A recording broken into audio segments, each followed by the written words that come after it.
So also in these transcripts, we're seeing White House aides really offering conflicting accounts about Trump's reaction when he was told he could not go to the Capitol on January 6th. Of course, we heard Cassidy Hutchinson, and she heard that Trump got heated and lunged at the steering wheel of his presidential vehicle. But in these new transcripts, there's a White House aide, Bo Harrison, and he told the committee that Trump really simply shrugged it off when he was told he couldn't go to the Capitol. So Harrison telling the committee this.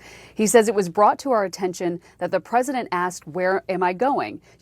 Am I going back to the White House?' And Bob said, 'Yeah, you're going back to the White House.' And at that point, I have a specific memory of Bobby telling both Tony and myself, as we were in the room, no one else was in the room, that the president almost kind of shrugged it off. He just kind of moved on." So that a starkly different account from what Cassidy Hutchinson had told the committee. And Harrison, in this latest testimony, saying to the committee, if there had been a heated exchange, as Cassidy Hutchinson had claimed, he would have known about it.